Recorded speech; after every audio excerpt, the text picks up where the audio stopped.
Karena fungsi nitrogen itu sendiri salah satunya yaitu membantu pembentukan klorofil,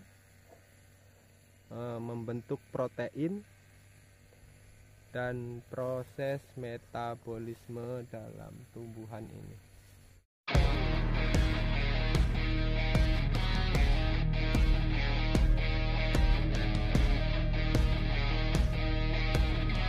Assalamualaikum warahmatullahi wabarakatuh.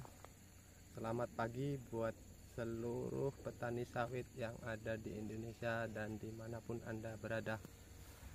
Semoga hari ini kita diberi kesehatan ya, agar tetap senantiasa semangat beraktivitas menjalani hari-hari seperti biasa. Diberi kemudahan, diberi keselamatan, dan rezeki yang barokah tentunya. Hari ini saya mau membahas tentang tips cara mengenali kekurangan nitrogen atau urea. Sebenarnya paling mudah mengenali kekurangan unsur nitrogen atau urea ini pada tanaman-tanaman apapun yang kita tanam tentunya, karena kekurangan unsur ini akan terdeteksi dari daun. Jadi daunnya itu akan tampak tidak sempurna seperti tanaman lainnya yang tumbuh normal. Bagaimana ciri-ciri kekurangan nitrogen ini? Mungkin teman-teman bisa lihat pohon yang ini. Sekilas pohon ini tidak ada masalah apa-apa. Namun apabila kita cermati, ini sudah masuk gejala kekurangan nitrogen. Karena fungsi nitrogen itu sendiri salah satunya yaitu membantu pembentukan klorofil, membentuk protein, dan proses metabolisme dalam tumbuhan ini. Jadi dia membentuk klorofil, zat hijau daun bersama pupuk-pupuk yang lain, tidak melulu nitrogen ya. Jadi pupuk itu dia saling melengkapi. Namun unsur nitrogen di daun itu cenderung dominan. Jadi begitu kekurangan dia akan nampak pincang, tidak seperti yang lainnya. Dia membentuk klorofil, zat hijau daun. Setelah zat hijau daun terbentuk sempurna, unsur hara yang dari akar dibawa ke batang dan naik ke daun. Di daun inilah dengan bantuan sinar matahari seluruh saripati makanan diproses melalui proses fotosintesis, yaitu proses memasak saripati makanan menjadi protein dan disalurkan ke seluruh bagian batang.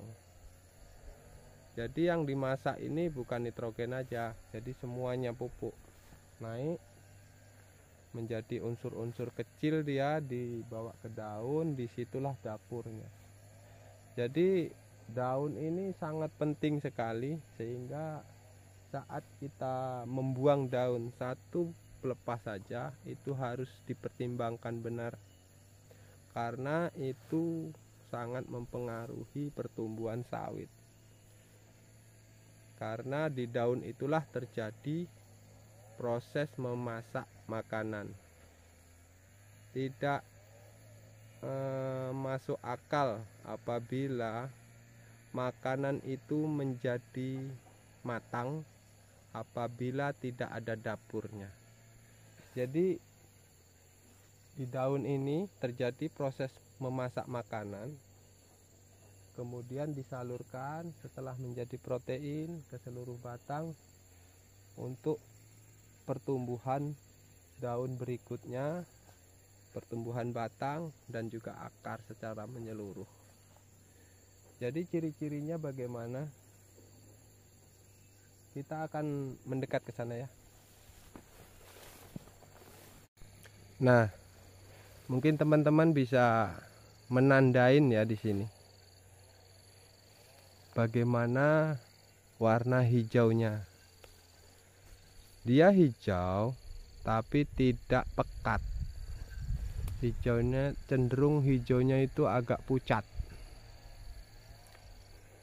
Ini adalah tanda-tanda kekurangan urea, dan apabila ini terus berlanjut maka akan berpengaruh ke batang, karena otomatis dia dari segi pemasakan makanan terganggu. Otomatis penyaluran makanan yang diproses itu tidak maksimal, sehingga nanti akan berakibat pada pertumbuhan batang yang kerdil. Pohon ini masih dalam tingkat kewajaran, namun sudah menunjukkan gejala-gejala yang menuju ke kekurangan nitrogen. Kita akan bandingkan dengan pohon yang di sebelah sana yang nampak cukup unsur haranya, dan yang ini seperti ini keadaannya. Mungkin teman-teman pernah mengalami di kebun teman-teman semua, dan untuk kebun saya ini saya mendapati satu batang ini. Memang dalam satu hamparan itu kadang ada kasus-kasus seperti itu, walaupun sudah diberi nitrogen, sudah diberi urea, namun setelah beberapa bulan dia nampak ada yang masih cukup dan ada yang sudah nampak kekurangan. Kalau dari jauh dia nampak lebih beda dari yang lain. Nah, itu nampak pucat, dia nampak pucat, berbeda dengan yang ini. Saat kita melihat di sini, hijaunya itu akan pekat sekali. Nah, ini yang normal. Apabila keadaan ini kita pertahankan, maka pertumbuhannya akan membaik. Ini masih dalam proses kastrasi, usia 21 bulan. Kita melihat dari sebelah sana juga nampak hijau, tidak seperti batang yang kita lihat tadi. Tentu teman-teman sudah paham ya bagaimana kita bisa membedakan. Itu yang jauh sana pun nampak hijau. Nah, di sini dia nampak beda. Dia kalau urea nampak pucat sampai ke pupusnya. Memang pupusnya kuning, janurnya ya. Cuman pupus yang belum terbuka pun nampak pucat. Bahkan daun yang sewajarnya sudah hijau, dia masih pucat. Berbeda dengan yang lain, cuman daun yang buka pertama aja yang masih kuning, dan itu tidak terlalu kuning.